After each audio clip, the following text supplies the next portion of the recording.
So good day everyone, good day Ma'am Shena. I am Denver Josh Papi Abakita from Baal Alap-1C and with my partner Miss Holly S. Saguban. So today we discuss the global demography. Global demography. So what's global demography? Global demography is refers to the study of human populations and the process through which population change in respect to environment, geography, and climate. So, and also, it is a central component of societal context and social change.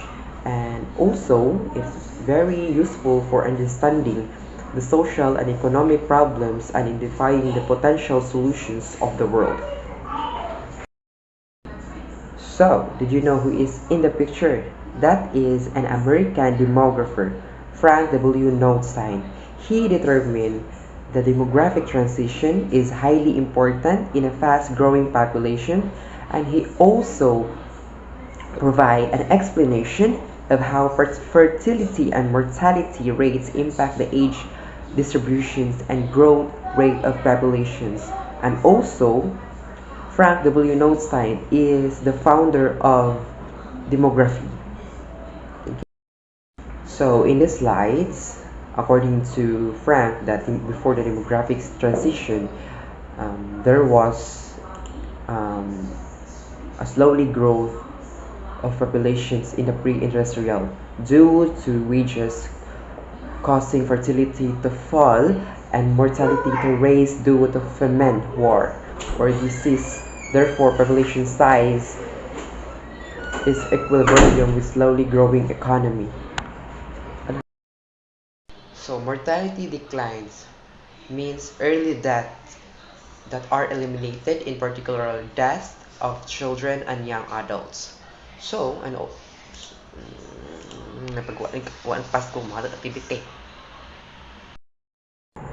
So in these slides, we can see two kinds of income countries, the high and the low. So let's go first, the high income countries. The high income countries is generally accomplish a mortality decrease. They fairly composed and supported biomedical examination, human genome tasks, and undifferentiated cell research for future edition. So the best example for the high income country is the country for China. Why is it China? Because China is the number one populated country in the world based on the Worldometer elaboration of the latest United States data. The second one is the low income countries. Mortality was accomplished at some point in the 20th century. So the example for low income country is the country for Afghanistan, because Afghanistan, they have a war that is one of the main contributing factors caused to poverty. So that's it. According to the recent Economic Development Status of United Nations classification, the more developed countries with 1.2 billion people, including all of the Europe, North America, Japan, Australia, and New Zealand.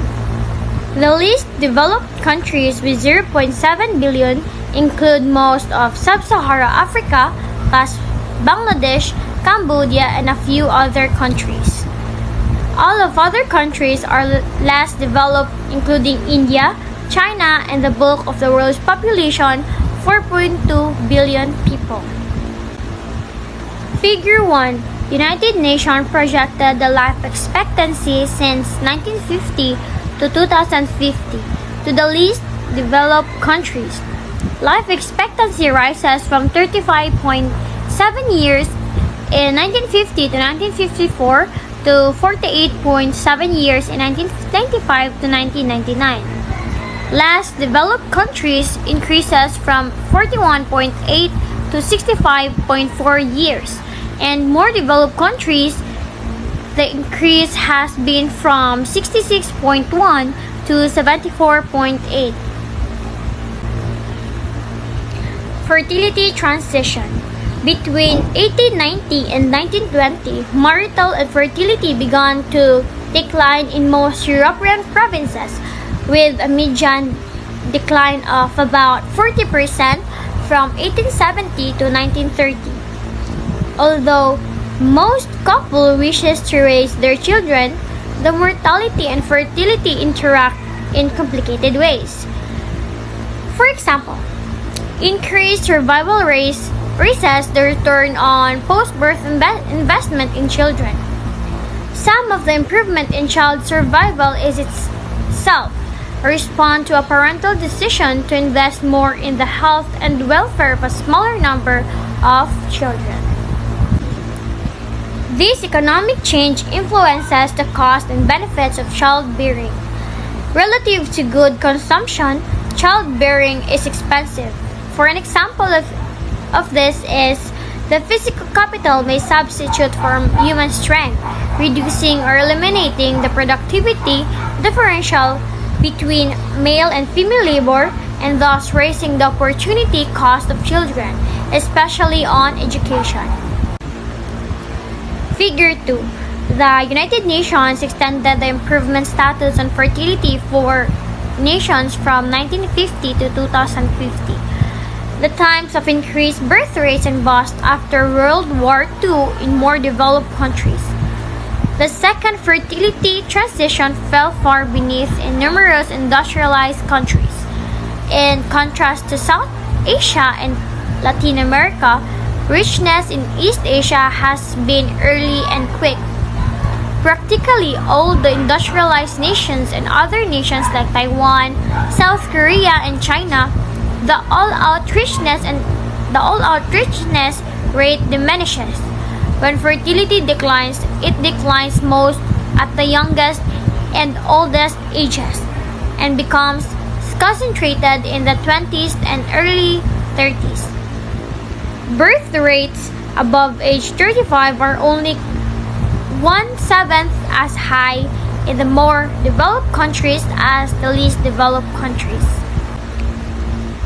The rising age of childbearing itself depresses the total fertility rate, which is a synthetic cohort measure, below the underlying completed fertilities of generation. When the average age of childbearing stops rising, as it must sooner or later, the total fertility rate should increase to this underlying level of 120. Population growth. The combination of fertility and mortality determines population growth. As shown in Figure 3, the horizontal axis of the figure shows life expectancy at birth. The vertical axis, on the other hand, shows the total fertility rate.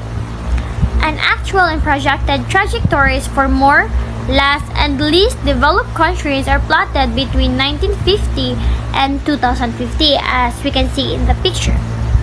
So first trajectory for Europe from 1800s to 1950, when the endpoint is quite close to the start point for the more developed countries, and followed India from 1896 to 1970, illustrating the earlier stages of demographic transition that are missing for the last and least developed countries before 1950 to 1990. India had higher initial fertility and mortality than Europe, as did the least developed countries relative to the less developed countries in 1950, which in turn had far higher mortality and fertility than the more developed countries in the year. Except for India, the starting points all indicate moderate to rapid population growth. All three groups are projected to approach the zero growth contour by 2050, the more developed countries from below and the least and less developed countries from above.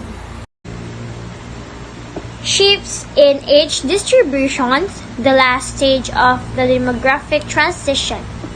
The example of progress in fertility, mortality, and growth rates over the demoralistic change are broadly known and perceived. Less surely new are methodical changes in age dissemination that are essential piece of the segment progress and that proceed with long after different rates have settled. In these slides, the transition in age distribution by current development country. The median age in the more developed countries is projected to rise another 8 years to 45 years by 2050, and compared to the median age of the less developed countries, who are projected to be 44.8 years old by 2050. And for these countries, the total dependency ratio is projected to fall sharply from 2000 to 2050. So, lower fertility or longer life expectancy. Both low fertility and longer life contribute to the aging of the population. But the implication of these factors for causes of shifts in the population distribution and how society might react to the aging of the population are rather different. When population aging is due to declining fertility, it raises the share of the elderly population without altering the remaining life expectancy of older individuals.